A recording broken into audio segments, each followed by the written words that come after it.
Comisión 1, una nueva clase de Derecho Privado 2 y de Comercial 1. Buenos días, profe. Buen día, profe. ¿Cómo les va? Muy bien. Feriado, pero lindo. Bueno, realmente un clase. feriado típico, ¿eh? Sí, Sí. estamos en feriado, no estamos en feriado, volvemos al feriado y así. Yo quedé mareada ya. He abusado del feriado porque sabemos las circunstancias de pandemia globales y no quiero que pierdan tanto en clases, al punto tal que, como verán ustedes, ya tenemos disponible y habilitado un nuevo práctico y después de esta clase queda habilitado el práctico de Derecho del Consumo. Bien, profe. Una consulta, profe, no Sí. tiene que ver, digamos, con los temas que estamos viendo, más bien me han pedido que le consulte a usted, que ¿Sí? el año pasado han cursado 2 conocidas, y el tema transporte y seguro, profe. Lo vamos a dictar en este año. Este año, ajá. Ya tengo preparadas las clases y voy a subir la clase asincrónica también para los chicos del año pasado Bien, que profe. no han tenido oportunidad. Buena su pregunta. Bien, profe. Cuando a nosotros nos toque el turno, ustedes el turno de transporte, que calculo en 2 semanas, ahí van a tener la clase. De todas formas, a la brevedad les voy a subir al canal, dígale a sus compañeras el año pasado, porque esta semana me toca dar el tema en la extensión Ojo de Agua, así que ahí lo vamos a subir. Meta. Gracias, profe. No, de nada. Como de costumbre, les voy a pedir consignar sus nombres, su legajo en el chat para que podamos ir haciendo la planilla. Y como otro aviso parroquial, les quiero decir que esta semana les voy a ir devolviendo los resultados de los trabajos prácticos, así ustedes tengan la devolución, ¿no? Profe, buenos días. Buen día. De la comisión número 2, pero por cuestiones Sí. me he tenido que conectar en este horario. Dejo igual consignado mi nombre con el... Sí, Bien, por favor. A gracias. todos los que estén presentes, no importa si son de la comisión 2, por favor déjenme sus datos. La verdad que igual van a aparecer en la planilla y es una satisfacción ya tenerlos a todos en la plataforma y haber cerrado esa planilla. Bueno, vamos a compartir directamente la clase que ustedes la tienen ya subida, la clase asincrónica, así que vamos a ver.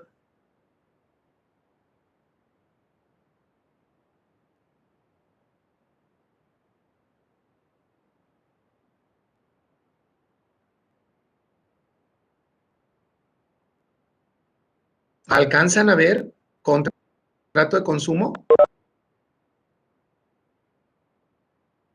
Todavía no se ve nada, profe. Todavía no se ve negro, profe.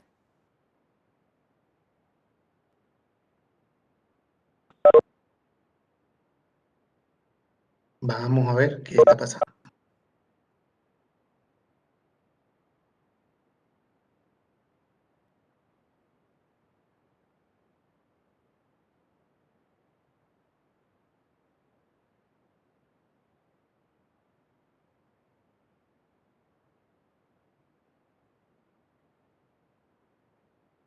¿Ahí? Sí, profe. Ahora sí, profe. Sí, bueno, gracias. Bien, hoy vamos a dar 2 temas. Uno, lo que el programa nos exige, contratos de consumo, y el otro, un tema recurrente que me han consultado porque uno de los trabajos prácticos trata de los preliminares, contratos de adhesión, tratativas contractuales, que por una razón u otra no ha sido objeto de nuestras clases sincrónicas. Sí está subido el video a la plataforma, así que hoy también nos vamos a referir a ellos. Vamos a comenzar primero por los contratos de consumo. Como podrán recordar ustedes, el Código Civil y Comercial agrupa o categoriza a los contratos en 3 clases. Primero, los contratos paritarios, que son los más. Paritario significa que las partes están en igualdad de condiciones en cuanto a la capacidad de negociación y su autonomía de voluntad. Por un lado, ahí hemos visto ya contrato de compraventa, de representación, corretaje, y seguiremos viendo los paritarios. Y un segundo grupo trata los contratos de consumo. Nos vamos a referir a estos en la clase de hoy y a algo brevemente cuando nos toque ver contratos bancarios, pero nada más, porque es un capítulo muy corto. Y por último están los contratos por adhesión, que como ustedes saben son aquellos contratos por formularios donde una de las partes no ha intervenido en su redacción. Los contratos de consumo tienen una importancia enorme en nuestro código porque recordarán ustedes nuestras primeras clases cuando hablábamos de los nuevos paradigmas que ofrece el Código Civil y Comercial, y entre ellos está el ubicarlo al derecho del consumidor en el centro de la escena. Pero atención, nuestra clase no es del derecho del consumidor, sino más bien enfocar ese contrato, ese vínculo entre dos partes, donde una parte es la parte fuerte de la negociación, el proveedor, el fabricante, y la otra, la parte débil, nosotros, los consumidores y usuarios. Esto es lo que acabamos de ver. El código los clasifica, los contratos en paritarios, de consumo o por adhesión. Paritarios vamos a seguir viendo a lo largo del programa. Hoy solo hacemos una pausa para detenernos a ver los contratos de consumo. Desde luego, el derecho del consumidor sistemáticamente lo ubicamos en su nacimiento el 15 de marzo del año 62. En esa oportunidad, el por entonces presidente de los Estados Unidos, Kennedy, al dirigirse al Congreso, en su primer mensaje, y el último, porque les recuerdo que fue posteriormente asesinado, dijo una frase que nos permitió al mundo reconocer como entidad esta franja de derecho. Y es que todos somos consumidores en el proceso o en el marco de la regulación de nuestros derechos. En algún momento del día, ustedes, yo y todos, o somos consumidores de bienes o usuarios de servicios. Y es a partir de este momento donde comenzamos a estudiar el derecho del consumidor. Un derecho del consumidor nuevo para nuestro ordenamiento jurídico.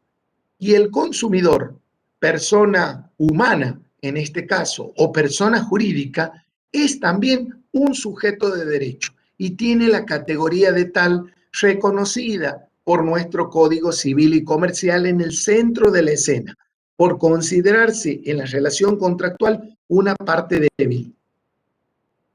Desde luego, hay un desequilibrio en las posiciones contractuales entre quienes ejercen el poder de proveedores o fabricantes y están en mejores condiciones de ofrecernos un bien o servicio, y de los consumidores, porque el consumidor tiene poca apertura a la información, poca publicidad, poca tal vez posición jurídica para determinar la conveniencia de un bien o servicio.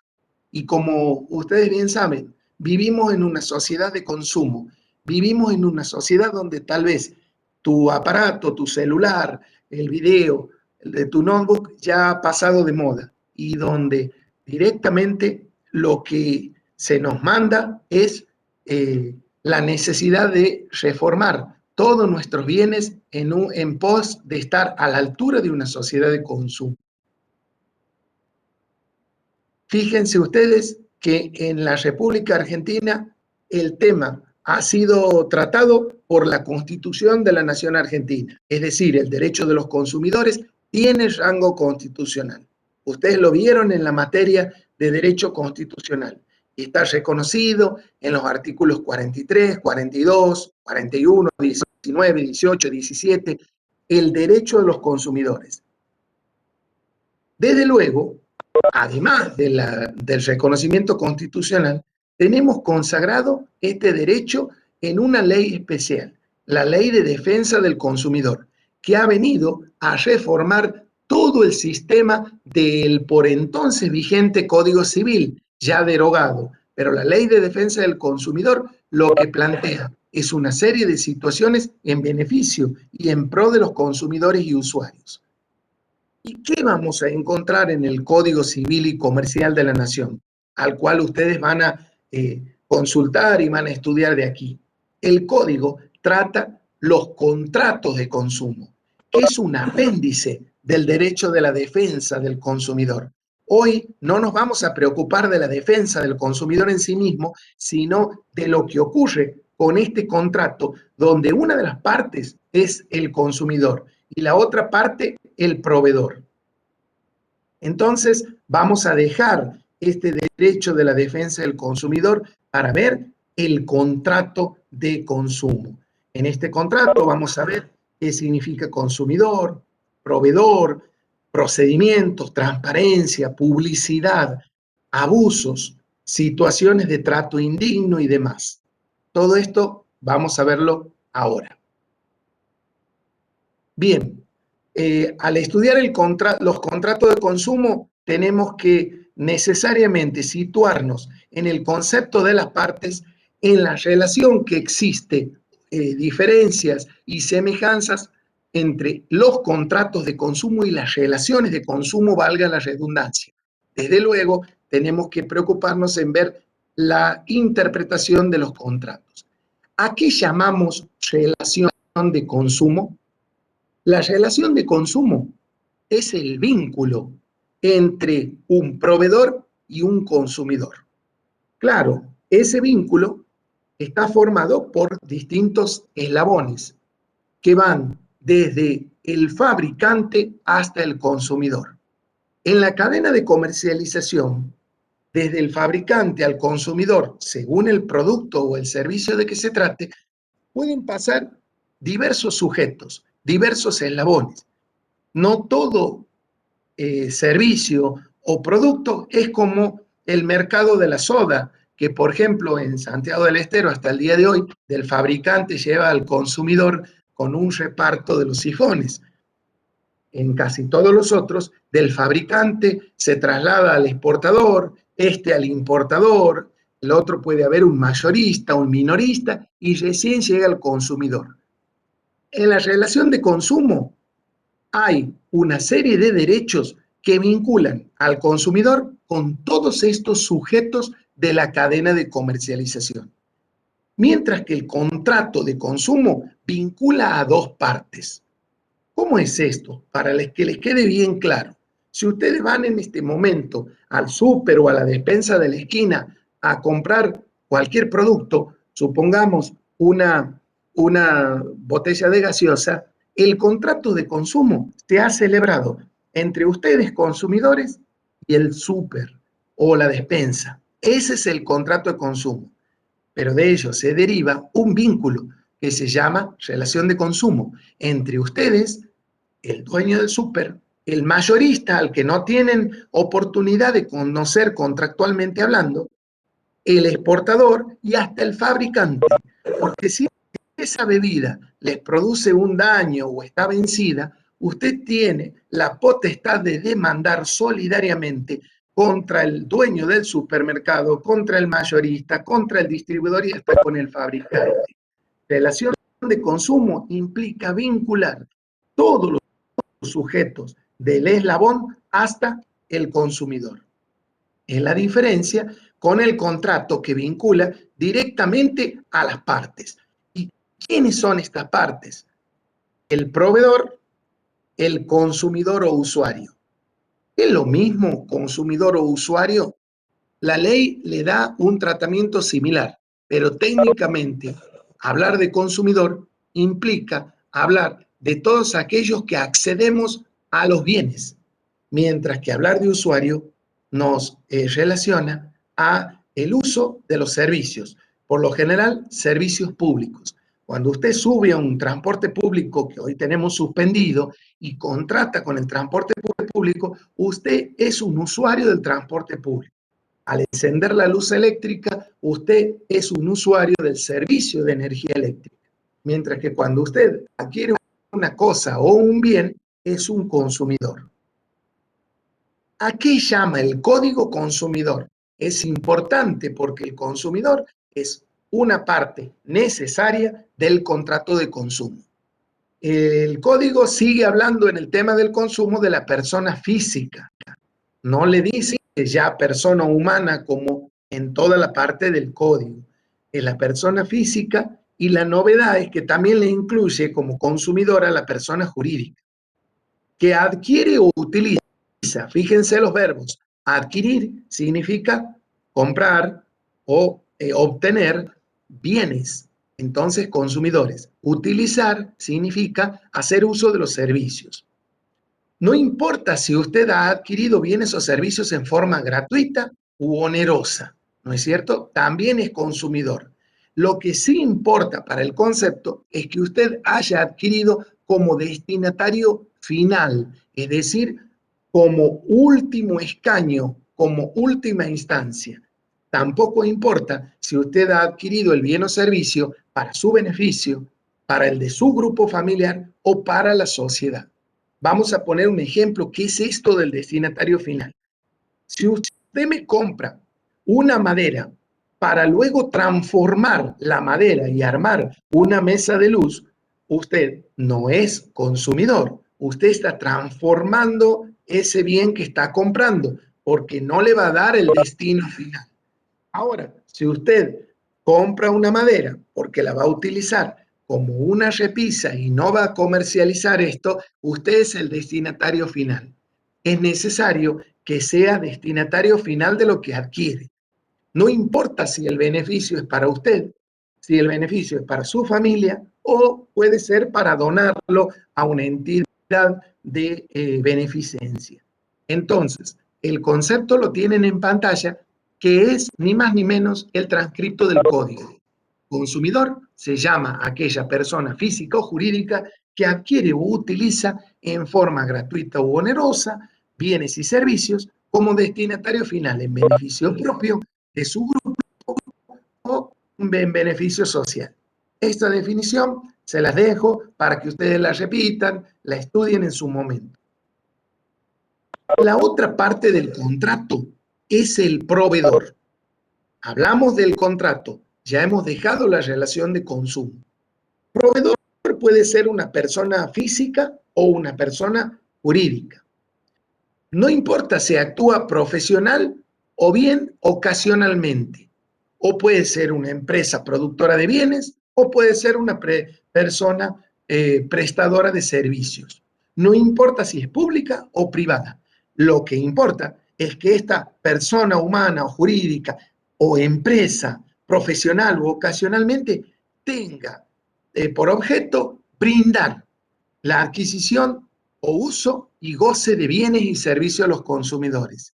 Si usted se instala, aunque sea ocasionalmente, en la vía pública para vender cosas o para prestar en servicio, usted es un proveedor. Pero aunque no viva de ello, aunque usted ocasionalmente hoy haya visto la oportunidad de vender alcohol en gel o de vender barbijos, bueno, pues es un proveedor. Y si usted se instala como empresa, con más razón es un proveedor. Lo que caracteriza al proveedor es el propósito de brindar un servicio o de brindar la venta de bienes a los consumidores. El destino de los actos que realiza. ¿Cómo debemos interpretar el contrato de consumo? Aquí hay una máxima. Siempre el contrato de consumo se interpreta en el sentido más favorable al consumidor, porque el consumidor es la parte débil. El consumidor es el sujeto protegido por el Código Civil y Comercial. Por eso decimos que los contratos de consumo están plagados de normas indisponibles. ¿A qué llamábamos las normas indisponibles, si ustedes se acuerdan? A las normas de orden público. Y se llaman así, indisponibles, porque las partes no pueden disponerlas. Que cualquier acto que realicen en contra es nulo, no tiene valor, porque prevalecen siempre las normas de orden público. Los beneficios en estas normas de orden público son irrenunciables.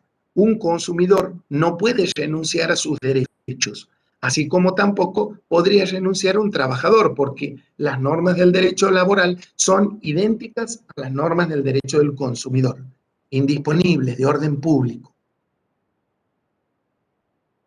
¿Cómo se forma el consentimiento en los contratos de consumo? Como ustedes saben, en los contratos en general, el consentimiento es la voluntad de las dos partes expresadas en tal sentido, es decir, en el sentido de configurar el contrato. Voluntad de una parte es la oferta, voluntad de la otra la aceptación. Aquí tiene que tener en el contrato de consumo algunos condimentos que voy a pasar a explicarles.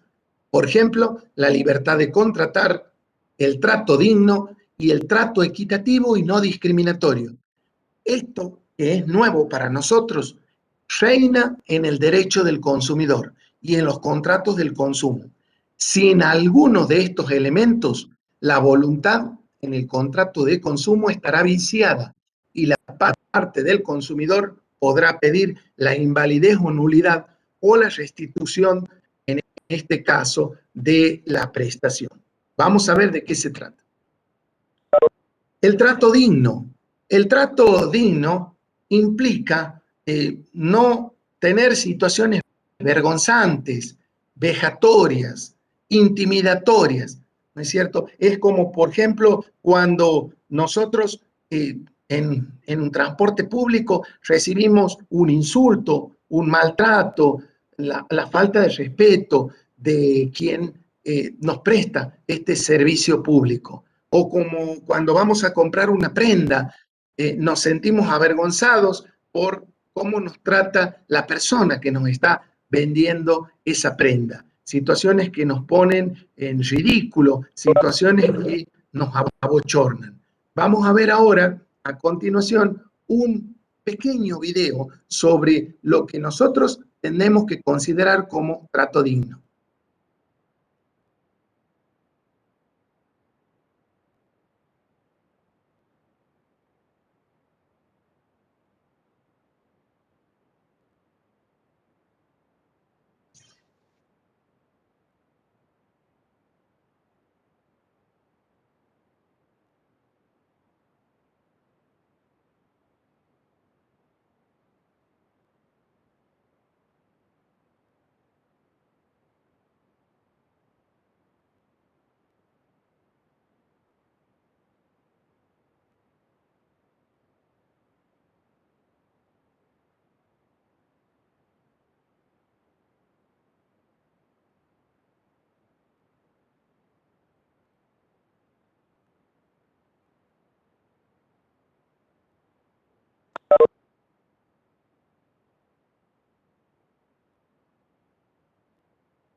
Fíjense ustedes, el hecho de que nos tenga un operador más de 5 minutos. ¿Cuántas veces hemos tenido que realizar un reclamo vía teléfono, número, y perdemos mañanas completas y nos atienden robots?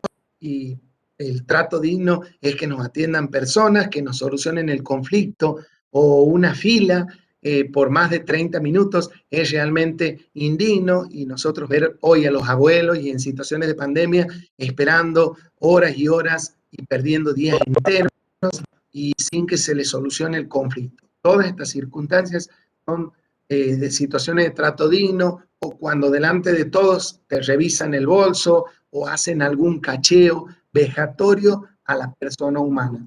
Esto, lo que acabamos de ver, son claros ejemplos de lo que la ley entiende situaciones en contra del trato digno.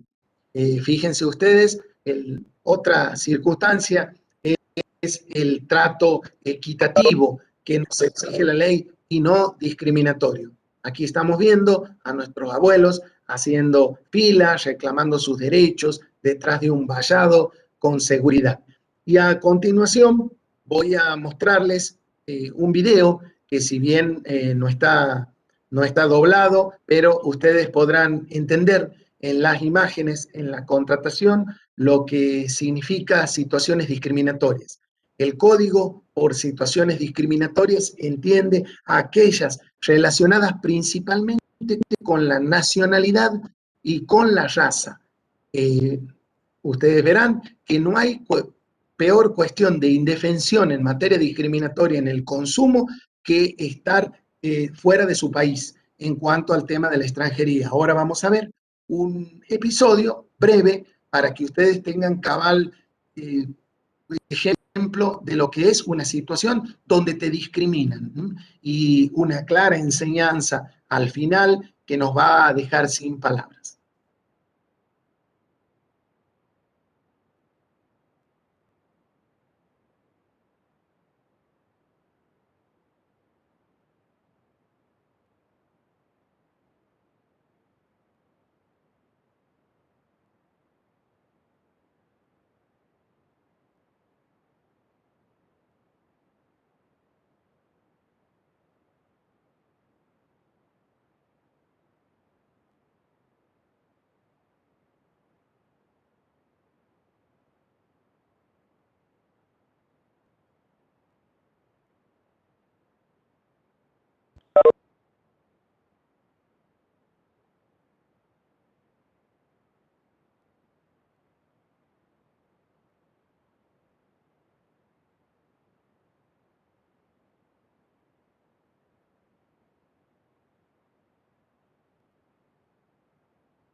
Bien, este es el claro ejemplo de la discriminación. La libertad de contratar. Nosotros cuando hemos estudiado los contratos hemos dicho que las partes son libres de contratar o no contratar, es decir, de ingresar al contrato o no. Y dentro de ello son libres de darle contenido al contrato o tal o cual, ¿no es cierto? En este caso, en el derecho del consumidor, están prohibidas las prácticas que habrán de subordinar la provisión de un bien o de un servicio a la adquisición simultánea de otros. ¿Cuántas veces usted no ha ingresado a una casa de comercio y ha preguntado por el precio de un bien y le dijeron, no, mire, este es el precio al por mayor? Usted tiene la obligación de comprar 5, 6 paquetes o 10 mínimo para tener ese precio. O bien le habrán dicho, no, mire, usted, esto no está a la venta. Para comprar este objeto que tiene un precio, usted tiene que comprar aquel otro. Entonces, este se lo lleva de regalo. Eso, en el derecho del consumidor, está totalmente prohibido. Nadie me puede subordinar la provisión de un bien o servicio a otro simultáneo. Este es un principio que nosotros podemos denunciarlo y ya vamos a ver cómo. Otro principio en materia de contrato es que para acceder al contrato de consumo, yo como consumidor tengo que tener la información y la publicidad en forma clara. ¿Qué significa del lado del proveedor informar y dar a publicidad? Implica la obligación de suministrarme una información que debe ser siempre gratuita, clara, comprensible, verídica o veraz, tiene que ser cierta y tiene que ser lo suficientemente detallada sobre las características de los bienes y servicios. ¿Cuántas veces hemos tenido que soportar la voluntad de ciertos proveedores que se niegan a darnos información o nos hacen con mala cara diciéndonos que no lo harán porque no saben si vamos a comprar un bien o servicio? Tenemos la obligación de hacer valer nuestro derecho de la información y de la publicidad. Y ahora vemos nosotros que los anuncios publicitarios, prospectos o circulares siempre obligan al oferente.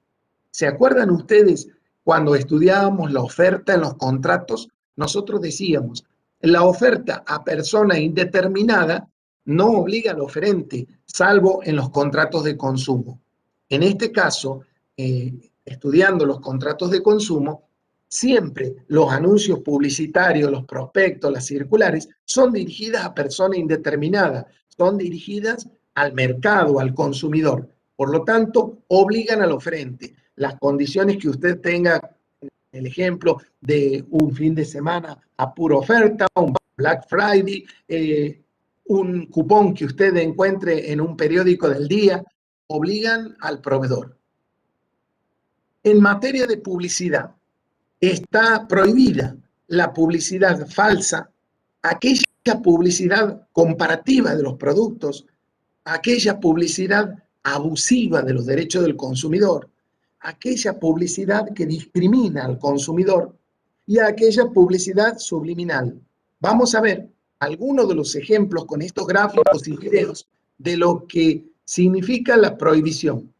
En este claro ejemplo, en la foto, alude a una publicidad comparativa de una de las cadenas internacionales de hamburguesas, Burger King, que no se le ocurrió mejor idea que poner de espaldas un logo llamativo de su empresa competidora, que es McDonald's. Entonces ustedes lo verán al icono de McDonald's, que creemos que es eso, por supuesto, aunque no está enfocado de frente, que va a comprar una hamburguesa de burger. Esta publicidad confunde al consumidor y está totalmente prohibida por las leyes. Pero esta fotografía no ha sido photoshopeada.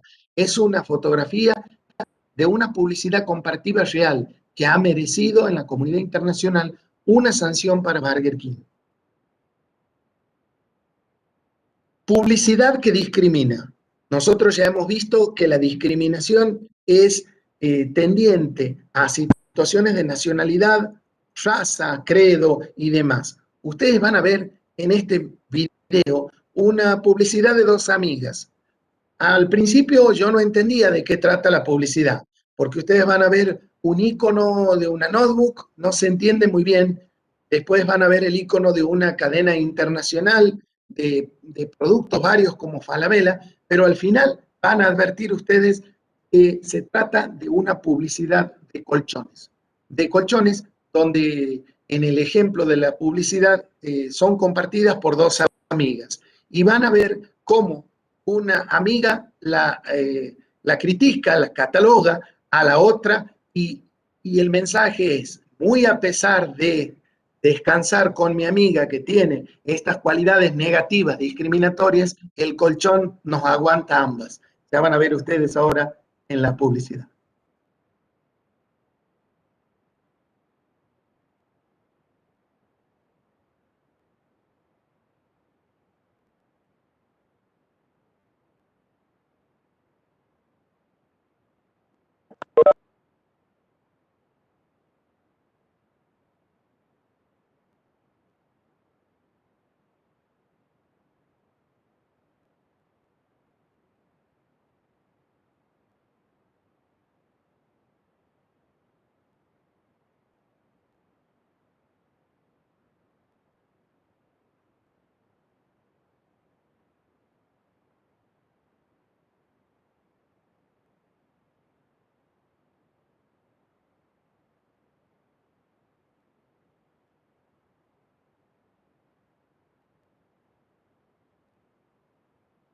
tremenda sanción a Falabella y a la marca del colchón. Pobre Valeria en este caso, ¿no? Qué amiguita que tenía. Así que, bien, vamos ahora a la publicidad engañosa. Hablamos de publicidad engañosa, aquella que contiene indicaciones falsas que pueden inducir a error al consumidor. Por ejemplo, la publicidad de Colgate, vamos a decirlo así, donde en todos los stands de publicidad dice que es la marca número 1 recomendada por los odontólogos, pero no se nos explica a los consumidores qué odontólogos, la Asociación de Odontólogos, de qué país, cuándo, dónde. Entonces es una publicidad totalmente engañosa. También todos estos ejemplos han merecido sanciones a las fábricas de estas marcas. Aquí van a ver ustedes en este video un mensaje subliminal.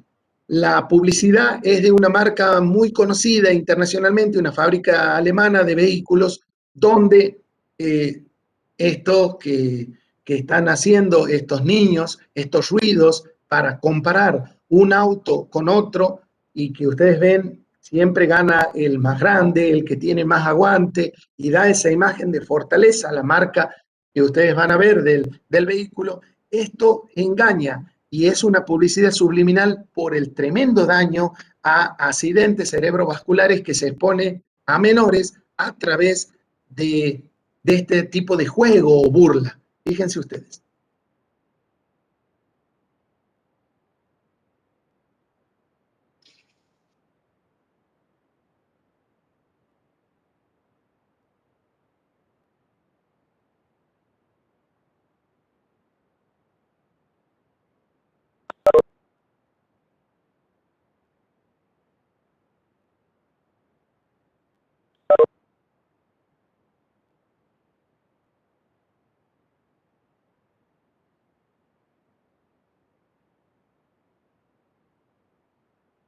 Bien, hacía falta exponer a estos menores a esta situación para mostrar comparativamente las cualidades de una marca conocida por todos. Entendemos que no. Y así también lo entendió el Tribunal de la Unión Europea al sancionar a la firma Volkswagen con esta publicidad subliminal. ¿Cuáles son las acciones que disponemos los consumidores o usuarios afectados por medidas publicitarias engañosas, subliminales? Podemos pedir al juez la cesación de la publicidad que nos agravia, ¿no es cierto? La publicación a cargo del demandado de anuncios rectificatorios, y también podemos pedirle una sentencia que los condene en daños y perjuicios. Es decir, enterado de la publicidad, yo tengo dos vías: pedirle al juez directamente una rectificación, pedir otra publicación a cargo del demandado, ¿no es cierto?, con anuncios que rectifiquen, y además daños y perjuicios por el perjuicio que me han irrogado, valga la redundancia. ¿Cuáles son las modalidades especiales de los contratos de consumo? Ustedes van a ver aquí en pantalla. Tenemos contrato que se ha celebrado fuera de los establecimientos, un contrato celebrado también a distancia. Vamos a ver estas dos modalidades. La primera, modalidad contrato de consumo, celebrado fuera de los establecimientos comerciales. Se trata de una oferta de un bien o servicio, ¿no es cierto?, que se ha concluido en el domicilio o en el lugar de trabajo del consumidor, o en la vía pública o por medio de correspondencia. ¿Cuántas veces estamos en la universidad o en nuestros lugares de trabajo o en la misma vía pública o en nuestros domicilios y somos visitados por vendedores y accedemos a comprar cosas u objetos fuera de los negocios donde se espera al consumidor? Esta es una modalidad de contrato de consumo. La otra modalidad son los contratos celebrados a distancia, muy parecida a la anterior, pero esta está referida directamente al uso de medios postales, electrónicos, a las compras por internet. Nosotros las llamamos e-commerce, a través del cierre con un clic. ¿Cuál es la particularidad de estos contratos? Los que son celebrados fuera de los establecimientos y los que son celebrados a distancia, que pueden terminar por revocación. Atención, porque esta es una nueva forma de extinguir el contrato. El contrato, no el contrato de consumo en general, sino el celebrado bajo estas modalidades, fuera de los establecimientos o a distancia, puede terminar con el arrepentimiento del consumidor. Esa facultad de revocación es el arrepentimiento del consumidor o usuario que se ejerce dentro de los 10 días de celebrado el contrato, dentro de los 10 días que usted reciba el producto. Quiere decir que si usted ahora compra por internet y el producto no le es de su satisfacción, puede devolverlo dentro de los 10 días, para lo cual tendrá que notificar por la misma vía que compró a su proveedor y hacerle llegar el producto a cargo y costa del mismo proveedor. Muchos sacan estas publicidades y dicen, si no le es satisfactorio, le devolvemos el dinero. Bueno, esto está en la ley. Pero usted no puede tener la facultad de revocación en algunos productos que ha comprado bajo especificaciones. Por ejemplo, si usted ha hecho pedir y ha comprado una zapatilla de tal marca y con tal talle, después no se puede arrepentir, porque usted ha comprado una zapatilla o una prenda cualquiera con especificaciones de medida. Tampoco se puede arrepentir si usted ha comprado grabaciones o filmaciones, o música, o artículos de prensa, o publicaciones, o revistas. Atención para estudiar la revocación. Cláusulas abusivas. ¿Qué significa aquellas cláusulas abusivas? Son aquellas que están en los contratos de consumo y tienen por objeto o finalidad provocar un desequilibrio. ¿Desequilibrio entre qué? Un desequilibrio que tiene que ser significativo entre los derechos y obligaciones de las partes, entre los derechos que tiene el proveedor y los deberes del consumidor. Desde luego, las cláusulas abusivas habrán de estar en perjuicio del consumidor y anulan el contrato. De modo tal que nosotros hasta aquí llegamos con el tema del contrato de consumo. Ahora vamos a ver brevemente otros contratos. Les recuerdo que a partir de hoy va a quedar a disposición de ustedes el trabajo práctico que ya les he dejado programado. Entiendo que a las 12 se activa para que ustedes lo puedan hacer a esto del contrato de consumo.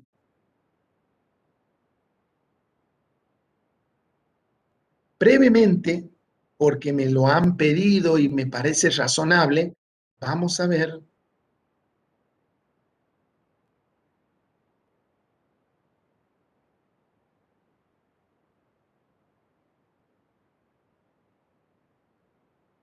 espero que estén viendo, ahí la pantalla se ve.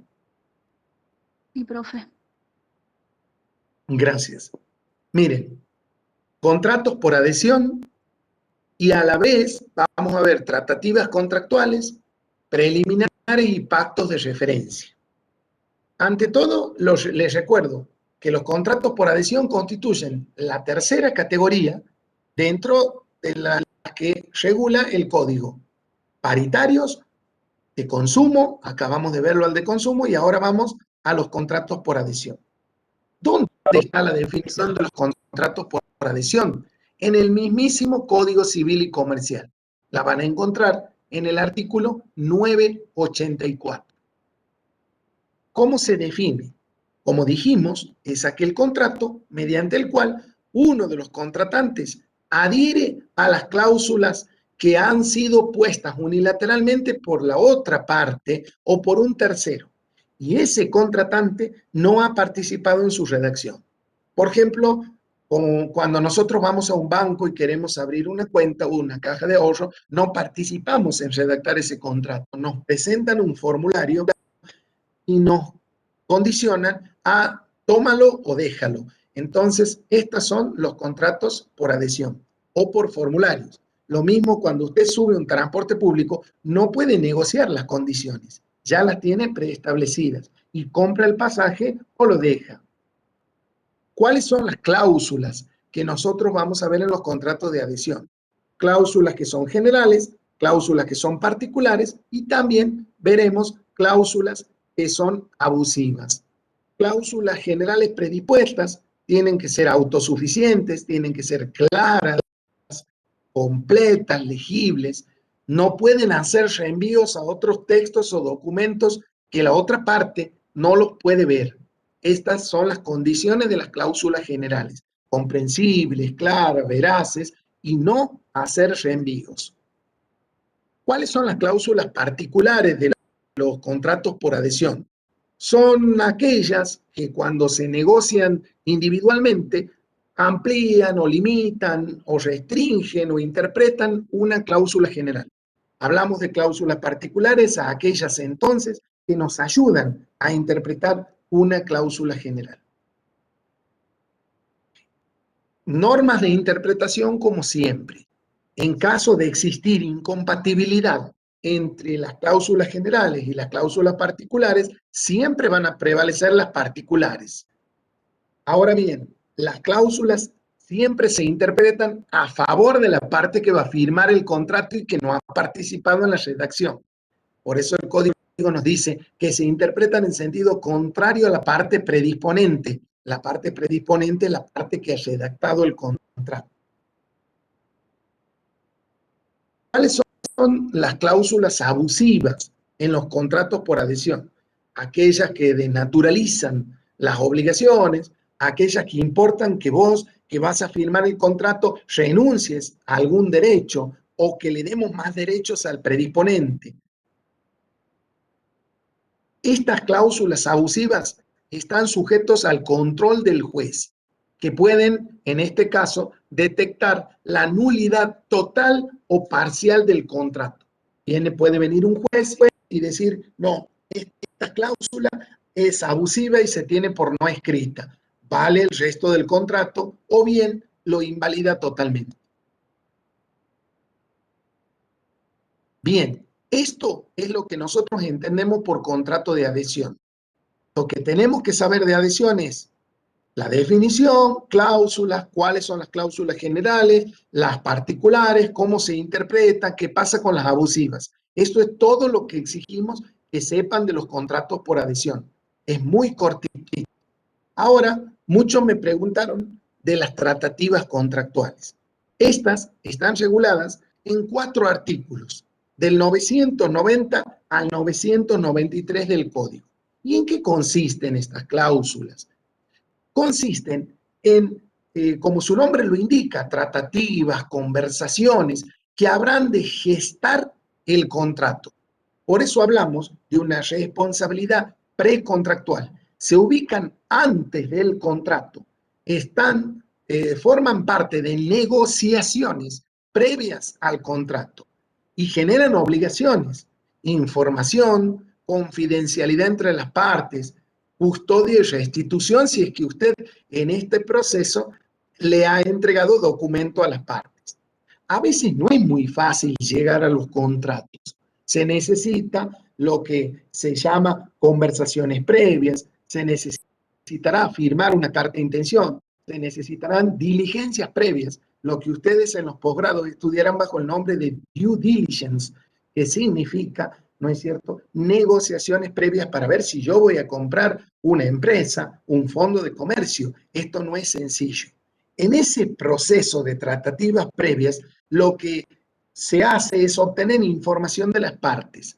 Y las partes tienen que guardar confidencialidad, no pueden salir a divulgar. Y a veces las partes van a recibir documentación y tampoco, ¿no es cierto?, pueden divulgar esa documentación. Tienen el deber de restituirla. ¿Cuáles son las etapas de las negociaciones? Ahora esto ya es más técnico. Yo puedo conversar, entrar, como dicen los franceses, en el pourparlers. Entonces, para entrar a conversar, tenemos 3 etapas fundamentales. Las tratativas preliminares, no me confundan con los contratos preliminares, son tratativas, son previas a los contratos. luego la formación de una minuta y por último el instrumento formal propiamente dicha de una etapa precontractual es la carta de intención. Ahora vamos a estudiar los contratos preliminares. Atención, no confundir las tratativas contractuales, que se las llama tratativas preliminares, con contratos preliminares. El contrato preliminar ya es un contrato perfecto, pero el objeto de ese contrato preliminar habrá de ser la obligación de firmar o suscribir un contrato futuro. El objeto de un preliminar va a diseñar el contrato próximo. Por ejemplo, yo suscribo con ustedes un preliminar donde a mí me obligue en tal o cual circunstancia a suscribir con usted un contrato definitivo. Desde luego, para suscribir el contrato definitivo, el plazo no habrá de ser mayor a 1 año. Se podrá ir renovando. Por ejemplo, yo me puedo poner de acuerdo con ustedes y firmar un preliminar diciendo que al año que viene les voy a alquilar una vivienda o que al año que viene les voy a vender bajo tales condiciones un vehículo. Contiene, por supuesto, una promesa de celebrar el contrato a futuro y contiene la opción de concluir el contrato otorgando derecho al beneficiario de aceptarlo o no, porque es un beneficio el futuro contrato. Y por último, vamos a estudiar lo que llamamos pacto de preferencia. El pacto no es un contrato. El pacto puede decirse que es una cláusula que no tiene contenido económico. Esta cláusula, acuerdo, convención, genera en el pacto de preferencia una obligación de hacer. ¿Y cuál es la obligación de hacer? Es un privilegio. Si yo decido contratar, tengo que hacerlo con tal o cual persona. Por ejemplo, si decido vender mi celular, voy a poner un pacto de preferencia que le tendré que vender a fulanito de tal. Ese es un pacto de preferencia. ¿Es un contrato? No, para nada. ¿Qué es? Es un acuerdo sin contenido económico que obliga a realizar, si se decide, un contrato con determinada persona. Entonces, en la pizarra, ustedes están viendo 4 figuras que acabamos de estudiar, de las cuales 2 son contractuales. Una, el contrato por adhesión, que está en el rango de las clasificadas o categorizadas por el código, junto al contrato de consumo y al paritario. El otro, un contrato preliminar, que es un contrato perfecto, verdadero, solo que el objeto va a consistir en futuras obligaciones. Y luego tenemos tratativas contractuales, conversaciones previas. Son, a pesar del nombre contractual, son previas al contrato. Y por último, un pacto. El pacto, como les dije, no es un contrato, sino más bien un acuerdo sin contenido económico. Bueno, espero que les haya sido útil esta clase. Estoy a disposición para cualquier duda al respecto. Profesor, una consulta. He constatado mi asistencia a las 9:10, pero a las 9:30 se me ha desconectado y he vuelto a ingresar. ¿Reingreso mi asistencia? ¿Cómo es su apellido? Herrera. 9:10 he puesto la asistencia la primera vez.